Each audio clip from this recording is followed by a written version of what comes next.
Ok, bueno, entonces, como les mencionaba, en la clase de hoy vamos a iniciar el contenido de la tercera unidad. La tercera unidad, pues, vamos a estudiar, digamos que es una introducción a la electricidad.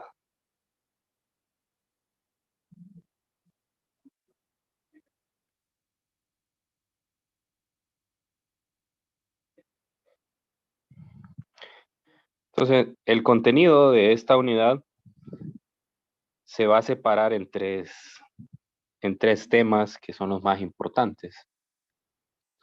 El primer tema es el que más le vamos a dedicar tiempo. Vamos a dedicarle por lo menos unas 2 semanas a este tema. Es el de fuerza y campo eléctrico. Bueno, podemos ponerlo en tres partes: carga, fuerza y campo eléctrico.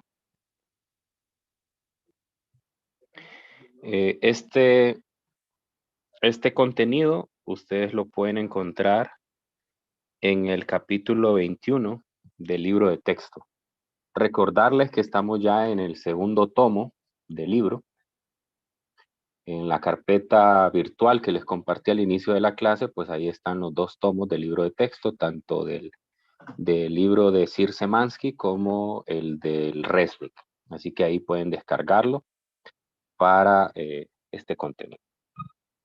No estoy seguro cuál es el capítulo de Resnick, así que por lo menos solo de referencia voy a poner el de física universitaria. El segundo gran tema que nosotros vamos a tocar aquí es el del potencial eléctrico.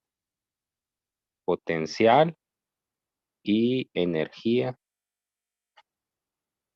eléctrica.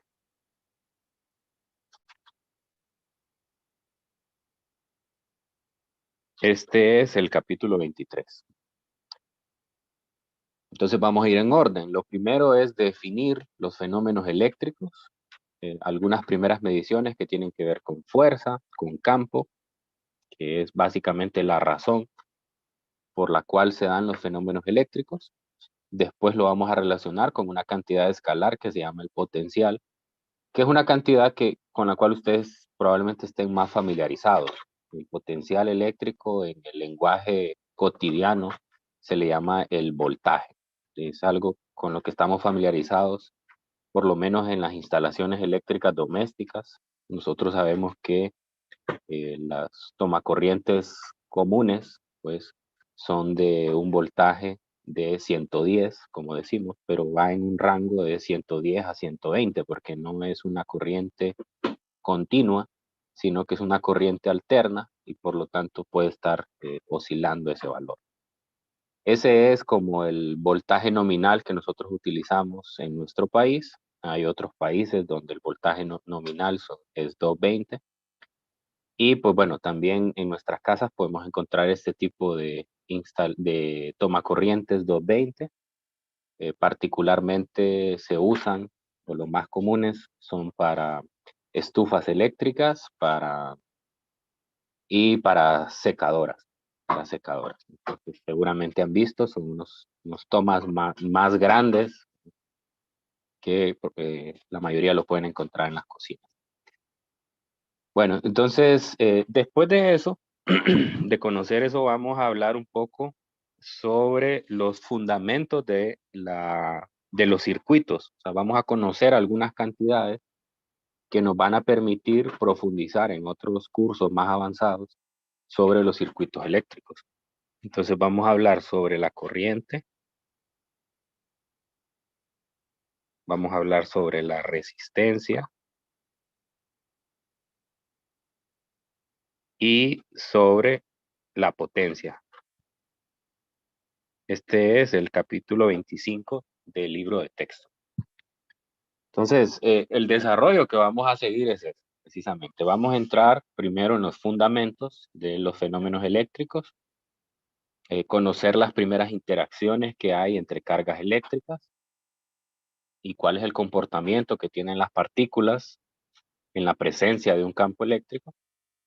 Después vamos a ver qué pasa cuando tengo cargas en movimiento y puedo asociar a ellas un trabajo para mover una carga de un lugar a otro, y eso me va a permitir introducir la energía potencial eléctrica. O sea, vamos a conocer una tercera forma de energía potencial eléctrica, y luego, pues con eso vamos a hacer una introducción a los circuitos.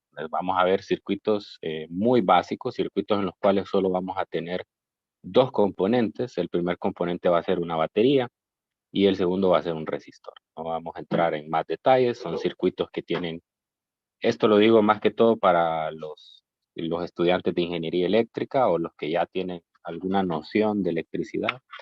Entonces vamos a trabajar nada más con circuitos de una sola malla, donde la única ley de Kirchhoff que se aplica es la de las mallas, la de los voltajes.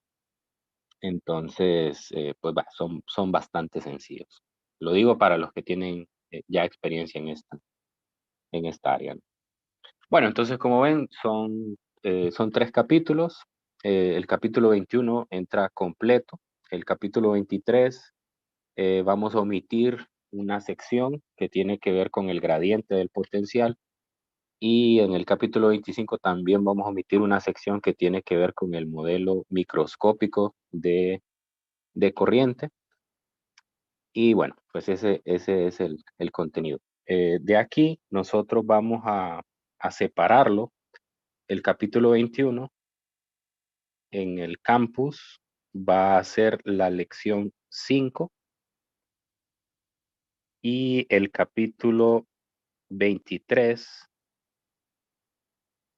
y 25 van a ser la lección 6. Todavía no están subidas esas lecciones, espero hacerlo en esta semana, ¿verdad? Para poder subir, ya saben, todas las actividades, los videos de referencia, el control de lectura, las actividades interactivas. Entonces, eso quiere decir que la tarea número 5 de problemas va a ser del contenido del capítulo 21 y la tarea 6 del capítulo 23 y 25. Al igual que el control de lectura, el control de lectura 5 va a ser del capítulo 21 y el control de lectura 6 va a ser del capítulo 23 y 25. Ok, pero en el examen, obviamente vamos a evaluar los 3 capítulos. Solo denme un momento que no sé qué le pasa a mi computadora y estoy dejando de transmitir ahorita.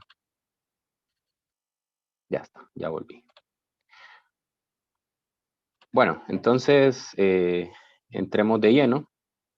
Lo primero de lo que tenemos que hablar es un enfoque histórico de la carga eléctrica. O sea, la base de toda la electricidad es la carga. Esa es la base de todo. El descubrimiento de los fenómenos eléctricos más o menos viene de los años 600 antes de Cristo, allá en la antigua Grecia. Pues recuerdo el nombre, un filósofo griego que se llamaba Tales de Mileto. Pues él descubrió que si frotaba un trozo de un mineral que se conoce como ámbar, este iba a adquirir una propiedad, y esa propiedad era que podía atraer partículas pequeñas. Probablemente han hecho este experimento de agarrar un peine y frotárselo en su cabello. Obviamente un cabello que no tenga gel ni nada, un cabello limpio, y después acercar ese peine a pedacitos de papel, y pues pueden notar cómo esos pedacitos de papel se quedan pegados en el peine. Bueno, entonces eso precisamente fue lo que él descubrió. Entonces asoció a eso el ámbar en griego. El ámbar en griego se le llama electrón, nada más que con una K. Lo vamos a escribir.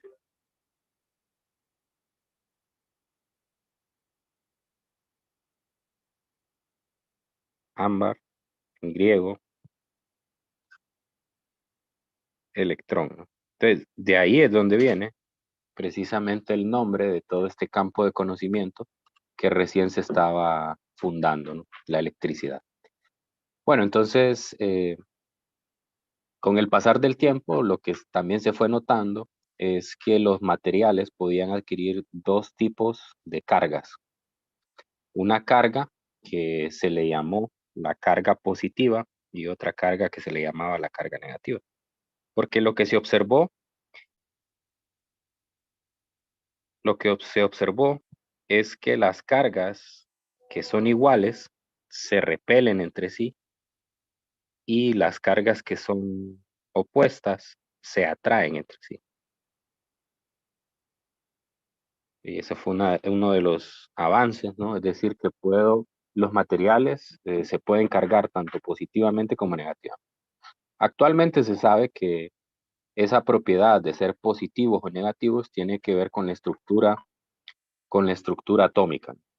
Ya en este punto ustedes tienen suficiente experiencia para reconocer que la materia está hecha de átomos y los átomos están compuestos por partículas subatómicas que son los electrones, los protones, los neutrones.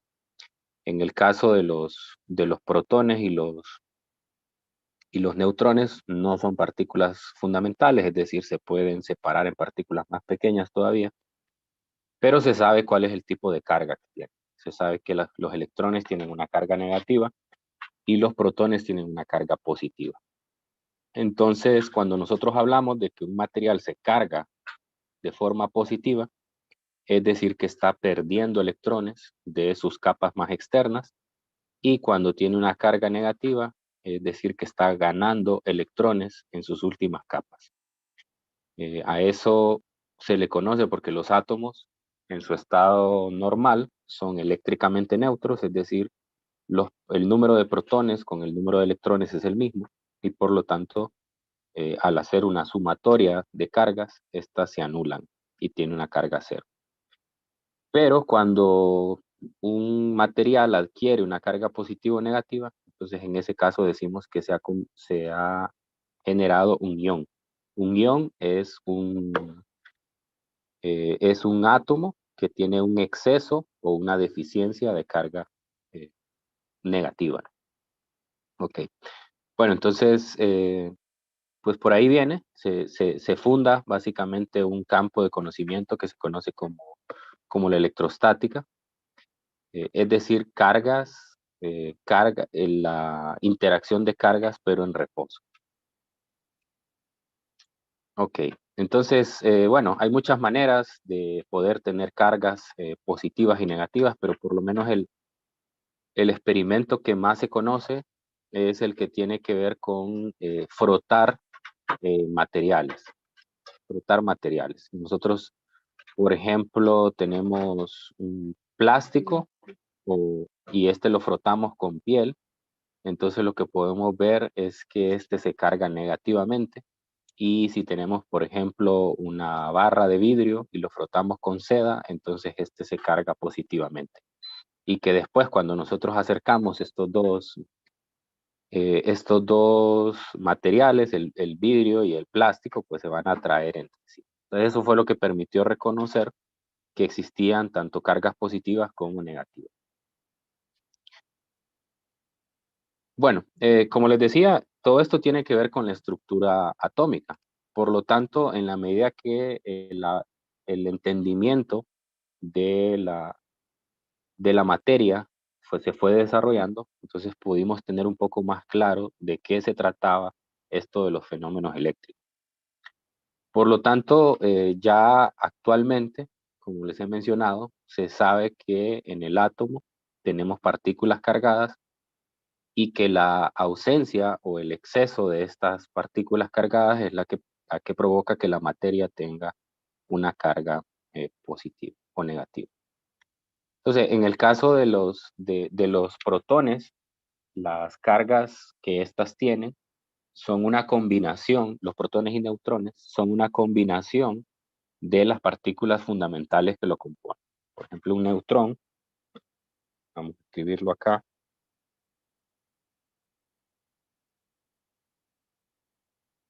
un neutrón tiene una carga, siempre vamos a representar a la carga con una Q, tiene una carga cero, pero que tenga una carga cero, eso no quiere decir que internamente no hay carga. Lo que sucede es que la sumatoria de las cargas de las partículas fundamentales que los componen es igual a cero. Y esos I se refiere a las partículas que lo componen, se llaman quarks. Esos quarks se suman o se restan, ¿verdad? O las cargas de ellos se suman o se restan para poder tener una carga cero. Ahora, eso no pasa con los protones, por ejemplo. En un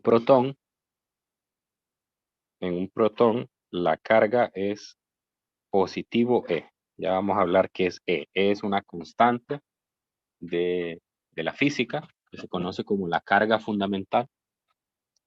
Y en este caso, lo mismo, la suma de las cargas, lo que me da es E. No voy a entrar en detalles en cuántos quarks y qué tipo de quarks, porque hay dos tipos de quarks, un quark arriba y un quark abajo, dependiendo del signo de la carga que tengan.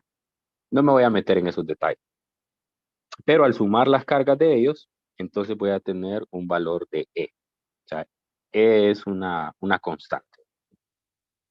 Sería bueno que, bueno, o tal vez más adelante voy a dar el valor. Pero así como cuando hablamos de una atmósfera, pues una atmósfera es la presión que tiene la atmósfera, que nosotros sabemos que es 1.013 por 10 a la 5.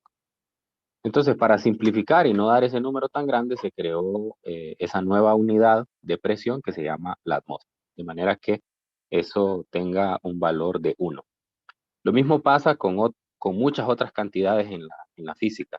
Por ejemplo, la distancia que existe entre el Sol y la Tierra es una distancia que es grandísima si nosotros la medimos en kilómetros y bastante impráctico para hacer cálculos. Entonces, preferimos llamarle a esa unidad la unidad astronómica. Entonces, una unidad astronómica es equivalente a la distancia que hay entre el Sol y la Tierra, ¿no? Entonces, por lo tanto,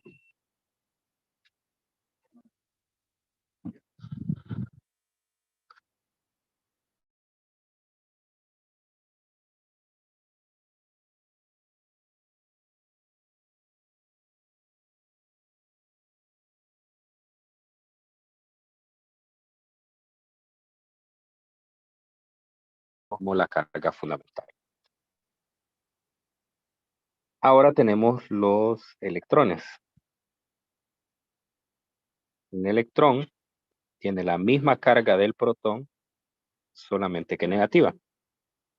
Pero a diferencia de los neutrones y los protones, el electrón es una partícula fundamental, es decir, que no está compuesta por otras más pequeñas que sumadas me dan este valor. Ok. Muy bien. También sobre estas partículas es importante conocer la masa, porque es otro dato que es importante ponerlo por acá, porque nos va a permitir hacer algunos cálculos. Uno es la masa del electrón, es 9.109 por 10 a la menos 31 kilogramos.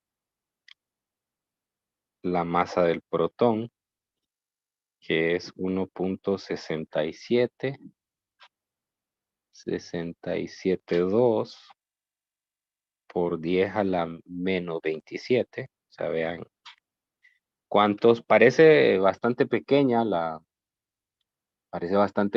diferencia, ¿verdad? Pero estamos hablando de casi 4 órdenes de magnitud entre una y otra. Estamos hablando, digamos que 3. O sea, estamos hablando que una es 1.000.000 de veces más grande que la otra.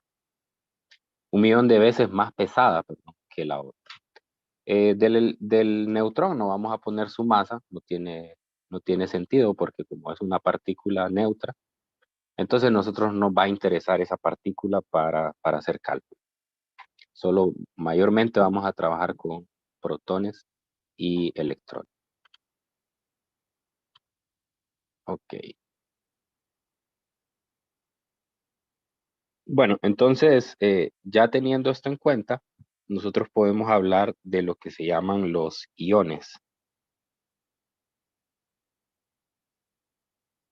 Los iones, como había dicho, son partículas para las cuales el átomo neutro ha ganado o ha perdido en electrones particulares. Por ejemplo, en el libro nosotros tenemos un ejemplo muy común que es el litio. El litio es un elemento que tiene 3 protones,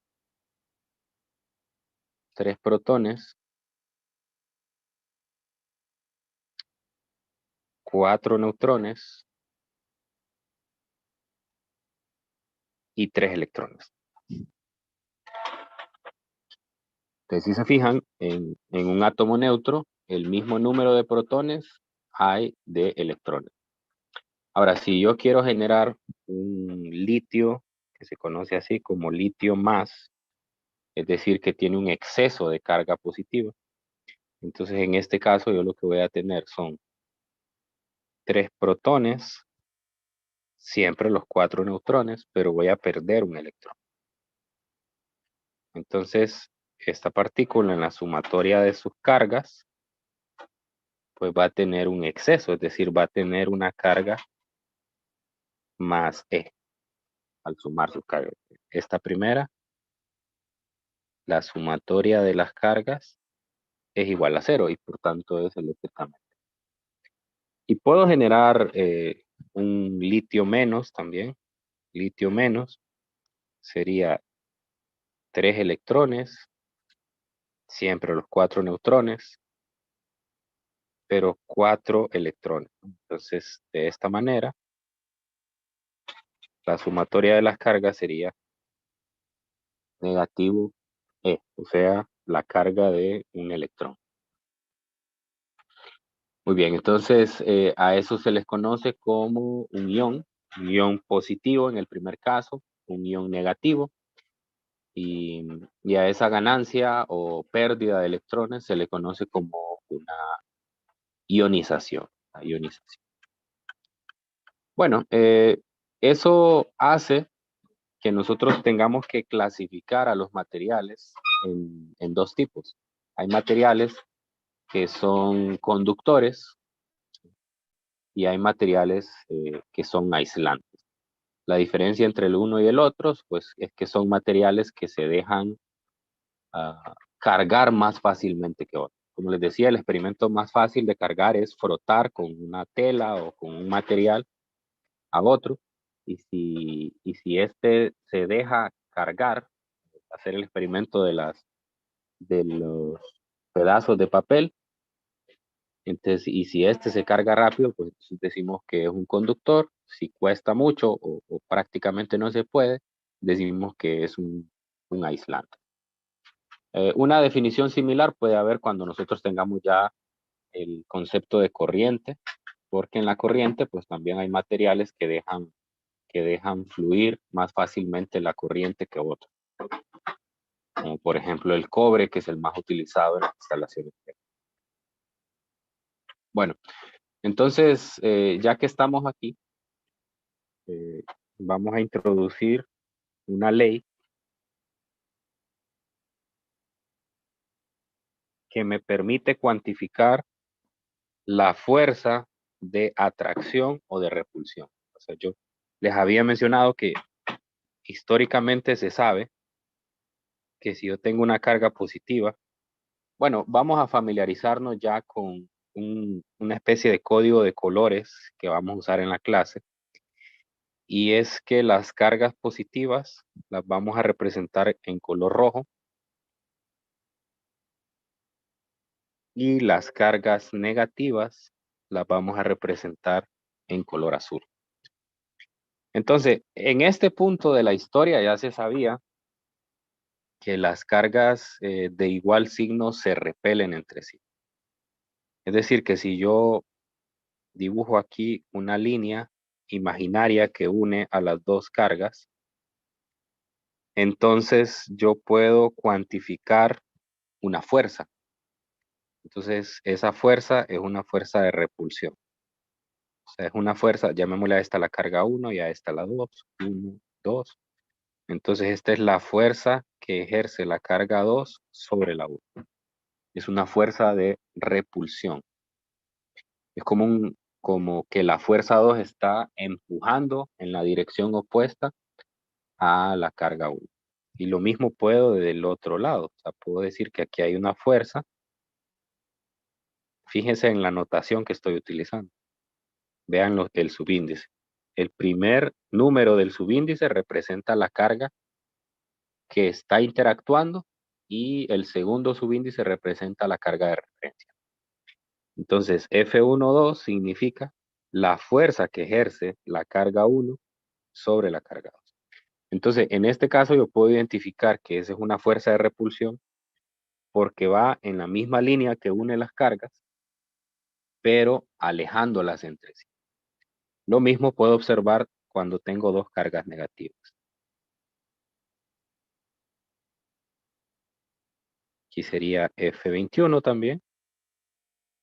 Y aquí sería F12.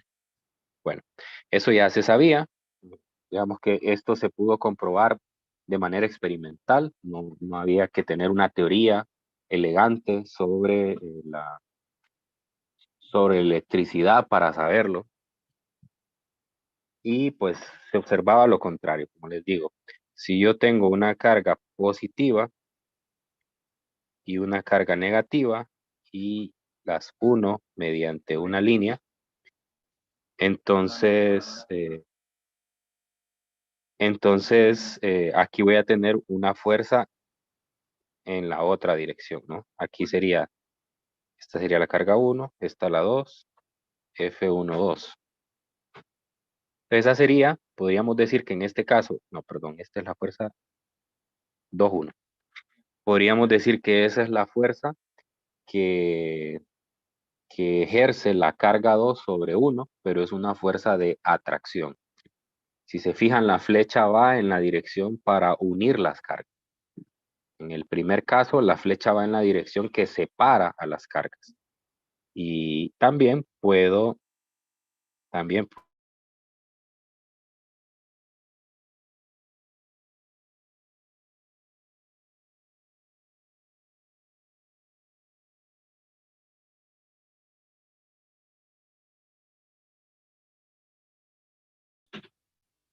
que por la tercera ley de Newton, la fuerza F21 tiene que ser igual en magnitud, pero opuesta en dirección con la F12. Entonces, de ahí va a depender de cuál es la carga que usted tiene de referencia, ¿verdad? Con que encuentre una, pues ya tiene la otra y pues va en la dirección contraria. Eso se puede ver claramente en estas figuras que yo estoy ilustrando. Entonces, bueno, esto ya se sabía, pero ¿para qué se enuncia esta ley? Bueno, vino un científico, ideó un experimento que pues eso significó crear algo que actualmente se conoce como la balanza de torsión. Una balanza de torsión es una en la cual nosotros podemos, en base a la rotación de una barra, podemos medir cuánto es precisamente el ángulo que una partícula ejerce sobre la otra. Entonces, en esa balanza de torsión, lo que este científico de apellido Coulomb, esto fue allá como por los años 1700, lo que él pudo encontrar es la fuerza, o por lo menos el ángulo, primero, ¿verdad? El ángulo de deflexión que ejercía una partícula sobre la otra. ¿Sí? O sea, imagine que usted tiene una partícula fija y luego acerca la otra con una barra y la acerca haciéndola rotar y entonces usted puede medir cuál es el ángulo que rota esa otra partícula debido a la atracción o debido a la repulsión que genera la primera carga. Entonces, ese experimento se conoce como la balanza de torsión. Yo tengo un video que se lo voy a hacer llegar ahí por el grupo para que ustedes lo vean. Este equipo lo tenemos nosotros en la escuela de física. Eh, no lo hacemos una práctica de laboratorio porque realmente es un equipo bastante delicado y creo que solo tenemos uno, un equipo de estos. Y pues bueno, la idea es cuidarlo más que todo, así que lástima que ahorita pues estamos en esta modalidad virtual, pero la idea es que cuando ya las actividades presenciales se reanuden, pues por lo menos llevarlos al laboratorio para que ustedes pudieran ver, aunque no lo hagan los cálculos, pero pudieran ver cómo funciona esta balanza de torsión. Entonces, como para compensar eso, tengo un video por ahí y se los voy a hacer llegar para que ustedes lo observen. Bueno, entonces lo que hizo Coulomb, ya con esa medición de ese ángulo de flexión, fue postular una ecuación. Esa ecuación se escribe de esta manera, ya de forma extendida. Entonces, la fuerza que ejerce la carga 1 sobre la carga 2, esto puede cambiar, solamente es cuestión de notación. O sea, puede ser 2 sobre 1, 3 sobre 1, 4 sobre 2, etcétera. Es igual a una constante que es 1 sobre 4pi por epsilon cuadrado. Esa es una constante, ya voy a hablar qué significa esa constante, por el valor absoluto de la carga 1 por el valor absoluto de la carga 2 entre la separación que hay entre las dos cargas al cuadrado. Y como esto es una fuerza, entonces pues tiene que tener una dirección. Y esa dirección es una dirección radial. Entonces, es decir, a esta fuerza la acompaña un vector unitario que va en la dirección de la carga 1 hacia la carga 2. Eso es muy importante porque ustedes pueden notar en las figuras anteriores que la fuerza, ya sea de atracción o de repulsión, siempre va a ir ya sea a favor o en contra de la línea que une a las cargas. O sea, es decir, voy a tomar de referencia, por ejemplo, la segunda figura. Nunca la fuerza va a ir, por ejemplo, acá. Nunca, no va a ir por acá. ¿Por qué? Porque esa fuerza entonces no sería con este tipo de vector unitario radial, ¿no? Eso ya iría en otra dirección. Entonces nunca va a ir de esa manera. Eso significa ese vector unitario radial que está ahí. Entonces, bueno, hablemos un poco sobre las cantidades que componen esta ecuación o esta ley que se conoce como la ley de Coulomb. Por ahí hay una constante, que es esa constante epsilon sub 0. Entonces, donde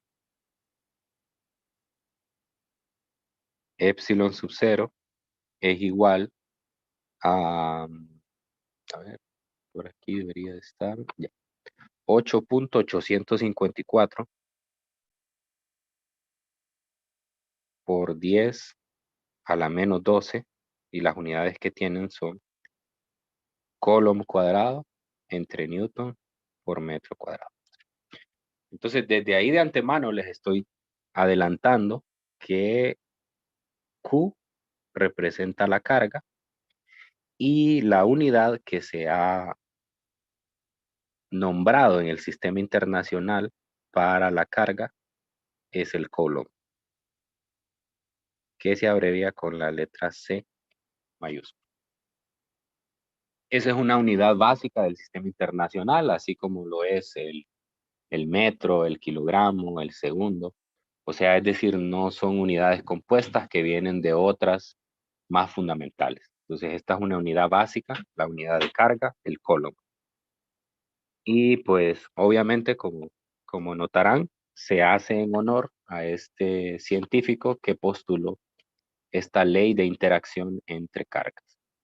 Bueno, a la constante, volviendo a la constante anterior, esa epsilon sub 0 es una constante que se conoce como la permitividad del espacio vacío. Y bueno, ahí también hay que reconocer una de las limitaciones que tiene esta ecuación. Y esa es que esta ecuación está propuesta para que la interacción entre las dos cargas sea en el vacío. O sea, es decir, no se toma en cuenta en esta ecuación cuál es el medio en el cual se está haciendo el experimento, que podría ser en el agua, podría ser en el aire, y de acuerdo a las propiedades que tiene ese medio, entonces así también eso tiene que afectar a la fuerza, ¿no? Obviamente que si estoy en un medio que es muy viscoso, entonces eso no va a permitir que esa rotación en la balanza de torsión sea tan fácil. Pasa lo mismo, por ejemplo, con todos los movimientos que hemos visto anteriormente en estos cursos de física, la cinemática, la caída libre, movimiento de proyectiles, el movimiento armónico simple. Obviamente estamos despreciando la fricción o la interacción que hay con el medio, ¿no? Entonces, por eso hablamos de una constante que tiene ese subíndice cero, lo cual significa que es en el vacío. En cursos posteriores, si van a llevar los cursos de electricidad y magnetismo, entonces ahí ya podrán hacer algunas correcciones, algunos ajustes a estas ecuaciones de la electricidad cuando es un medio. Pero en general, lo que caracteriza a un medio es esa constante épsilon, que es la permitividad. Bueno, a toda esa constante, 1 sobre 4pi épsilon sub 0, normalmente se le toma como una sola constante. Y es, pues, aproximadamente, o tiene un valor de 8.988 por 10 a la 9. Bueno, aquí no es aproximado, este es el valor. Y pues tiene las unidades inversas que la anterior. Así que para propósitos prácticos, usualmente decimos que esto es 9 por 10 a la 9. Como para no meter todo ese rollo ahí en la ecuación y que sea más simple. Entonces, a eso usualmente se le conoce como una K, que es una constante eléctrica. Entonces, ya es cuestión de gusto si usted quiere trabajar con toda la constante o introducir el épsilon sub 0. Bueno, los valores de carga, si se fijan, están dentro de barras de valor absoluto, lo cual significa que el signo de la carga no se va a introducir en los cálculos.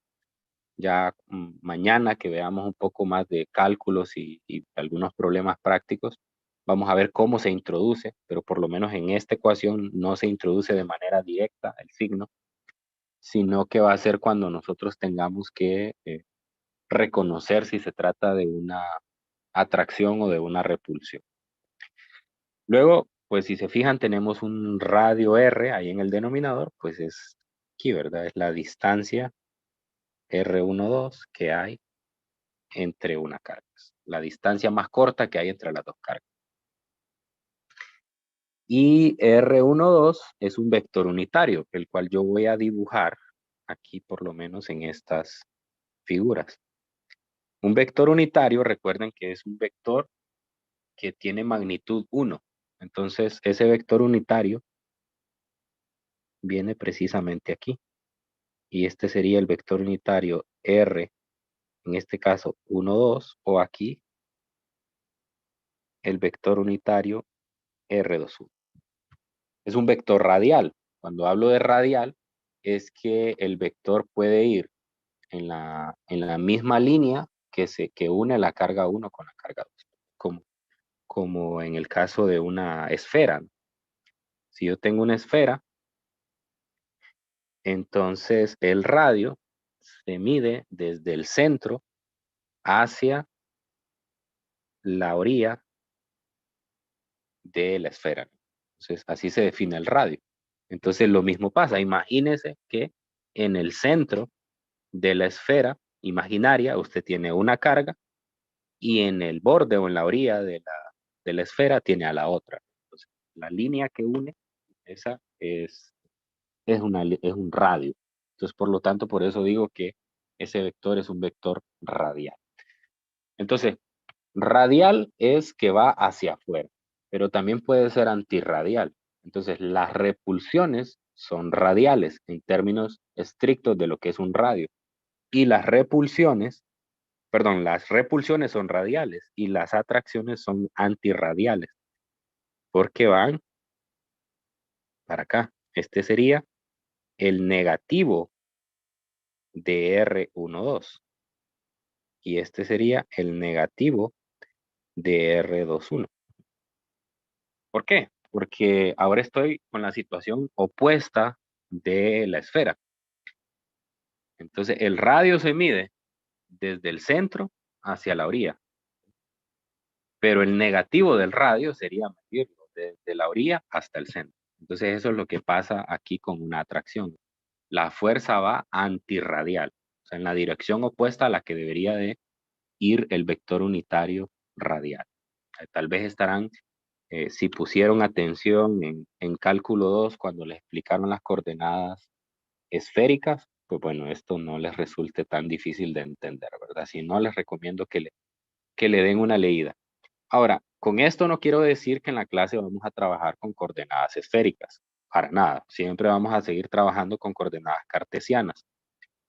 Ese R normalmente va a coincidir con una coordenada en X o en Y. Así que hay que tener ese cuidado. Y bueno, entonces de eso se trata. Esto es a lo que le vamos a dedicar un par de días, a hacer cálculos de fuerza entre cargas. En este caso, como ven, la ley de Coulomb solo incluye 2 cargas. Vamos a después hacer una generalización con un principio que se conoce como el principio de superposición, donde utilizando esta ley yo puedo generalizar una ecuación para n partículas que están interactuando entre sí. Y bueno, eso es lo que nos vamos a dedicar mañana. Vamos a hacer un par de problemas, le vamos a meter números a esto y vamos a conocer un poco los detalles.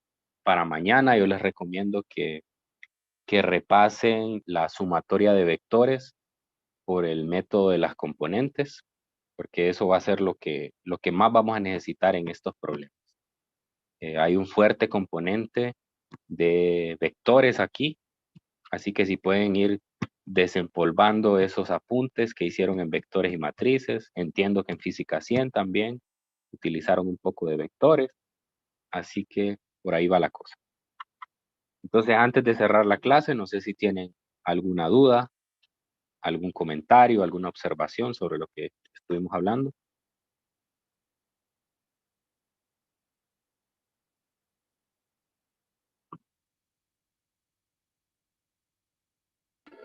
Bueno, Solo quiero saber qué bien, significa bien.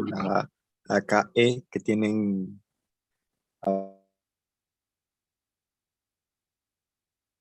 La E minúscula. No, KE, lo que tiene al final. Ah, la constante eléctrica. Una constante eléctrica. Así se le llama, ¿no? La constante eléctrica. Sí, sí, sí. Entonces, eso. ¿Algo más?